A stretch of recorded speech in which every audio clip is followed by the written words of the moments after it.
Assalamualaikum warahmatullahi wabarakatuh. Perkenalkan, nama saya Aisyah Dinda Novi Audrey, NIM D73219041, dan partner saya. Saya Sania Soiha, NIM D73219057. Di sini kami akan mempresentasikan hasil kerja kelompok kami, yaitu analisis bedah artikel atau jurnal. Baik, saya akan memulainya. Di sini artikel kami ialah yang berjudul Politik Pendidikan Indonesia Abad ke-21, dibuat pada tahun 2014, serta jurnalnya bernama Jurnal Cakrawala Pendidikan. Selanjutnya saya akan menjelaskan mengenai isi dari artikel ini. Yang pertama ialah arti politik Indonesia.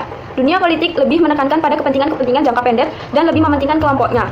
Platform politik bisa berubah-ubah jika aturan pemerintah juga ikut berubah. Padahal dunia pendidikan membutuhkan layanan profesional yang berkelanjutan dalam jangka panjang. Dalam era reformasi seperti ini, dunia pendidikan dan dunia politik saling berinteraksi, dan bahkan dunia pendidikan telah menjadi arena kepentingan politik, baik di tingkat pusat, provinsi, kabupaten atau kota, maupun satuan pendidikan.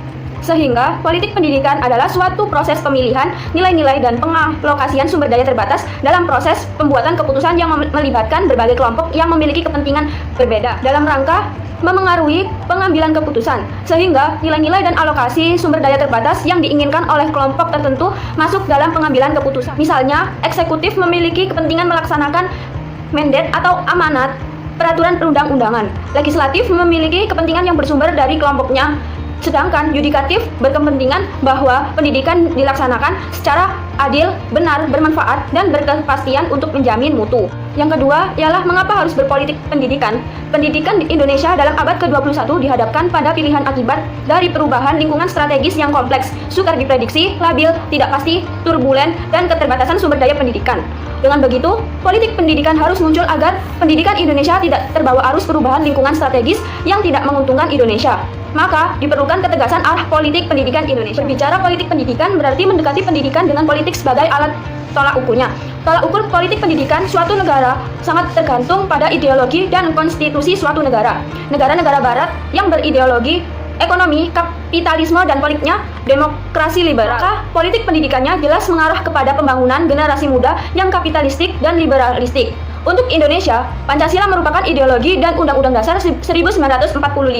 Oleh karena itu, arah politik pendidikan Indonesia harus mengindonesia, yaitu pembangunan pendidikan yang benar-benar mendasarkan pada kekayaan, karakteristik, dan kebutuhan Indonesia. Ilmu-ilmu yang diajarkan kepada peserta didik seharusnya yang sesuai dengan ideologi dan konstitusi, kekayaan, karakteristik, dan ragam kebutuhan Indonesia. Dengan demikian, suksesnya pelaksanaan politik pendidikan membutuhkan tata kelola yang baik, yang dilaksanakan melalui peraturan formal yang dijalankan secara konsisten, serta kebijakan pendidikan yang dibuat oleh pemerintah harus mendukungnya. Ketiga, tuntutan abad ke-21. Tuntutan abad ke-21, kebijakan perencanaan dan penganggaran tahunan pemerintah juga sangat berpengaruh terhadap penyelenggaraan pendidikan nasional. Misalnya, kurikulum 2013 yang awalnya hanya akan didukung dana sebesar 2,6 triliun pada tahun 2012. Ternyata DPR tidak menyetujui dan akhirnya hanya didukung dana sebesar 800-an miliar.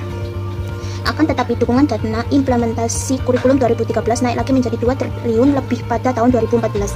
Kebijakan anggaran pendidikan yang tiba-tiba mengecil dan kemudian naik lagi menyebabkan diskontinuitas dalam penyelenggaraan pendidikan nasional, dan ini sangat mengganggu kemajuan pendidikan. Perencanaan pendidikan pada tingkat makro atau nasional, meso, provinsi, kabupaten atau kota, dan sekolah mikro juga sangat berpengaruh terhadap kemajuan pendidikan, dan jika salah merencanakan berarti akan menimbulkan kesalahan dalam perencanaan. Penganggaran pendidikan yang tidak mengikuti perencanaan juga akan menyebabkan tidak terlaksanaannya program-program pendidikan. Mengingat kesenjangan atau ketimpangan pendidikan antar daerah masih lebar, maka kebijakan perencanaan dan penganggaran pendidikan harus pro terhadap epicentrum daerah-daerah tertinggal, terisolir, terdepan, terluar, termiskin, dan jangan sampai kebijakan tindakan afirmatif yang ditempuh justru memperlemah si lemah. Kelompok-kelompok kekuatan yang juga berpengaruh kuat terhadap pembangunan pendidikan, misalnya nilai-nilai pribadi penguasa seperti eksekutif, legislatif, dan yudikatif, KPK, BPK, BPKP, media massa, pengusaha, organisasi profesi, PGRI, VGI, dan sebagainya, pakar pendidikan, lembaga swadaya masyarakat. Yang keempat, kondisi politik pendidikan Indonesia saat ini. Kondisi politik pendidikan Indonesia pada saat ini. Dalam politik di tingkat nasional, Indonesia kurang menyiapkan birokrasi pendidikan yang berkualitas tinggi, dan ini pula yang menyebabkan terjadinya diskontinuitas kebijakan perencanaan dan penganggaran pendidikan nasional. Dalam politik tingkat lokal, dalam era demokrasi seperti saat ini, perilaku hedonis, oligarkis, primordial, dan otoriter, pimpinan pendidikan di daerah masih sangat kuat meskipun secara normatif sudah berpemerintahan demokratis. Perilaku otoriter ini masih menjamur dalam era demokrasi saat ini, sehingga yang berhak menafsirkan kebenaran yang sah yaitu orang-orang yang sedang mempunyai otoritas tertinggi, meskipun yang bersangkutan tidak memiliki abilitas tertinggi. Dalam politik tingkat satuan pendidikan, politik pendidikan harus hadir untuk pengambilan keputusan karena akan terjadi negosiasi, dialog, dan bahkan perdebatan antara unsur dalam stakeholders dalam mengalokasikan sumber daya pendidikan yang terbatas untuk mencapai tujuan satuan pendidikan yang tidak terbatas. Yang kelima, strategi politik pendidikan Indonesia. Strategi politik pendidikan di Indonesia. Politik pendidikan Indonesia harus berpijak pada bumi dan budaya Nusantara. Penyelenggaraan pendidikan nasional harus mampu memberikan bekal dasar dan latihan-latihan yang dilakukan secara benar. Struktur organisasi pendidikan yang sesuai dengan politik pendidikan. Pembuatan keputusan pendidikan baik di tingkat pusat maupun di daerah harus didasarkan atas informasi yang akurat. Pengolahan pendidikan dibenahi termasuk pengolahan kesenjangan politik pendidikan. Dan yang terakhir, keterkaitan contoh artikel dengan mata kuliah perencanaan pendidikan. Dan contoh dengan mata kuliah perencanaan pendidikan. Transformasi nilai politik melalui pendidikan dalam pembuatan kebijakan pendidikan di Indonesia sangat kuat. Bahkan pendidikan merupakan wilayah politik negara dan pemerintahan. Pendidikan adalah suatu tindakan sosial yang pelaksanaannya dimungkinkan melalui suatu jaringan dengan hubungan kemanusiaan.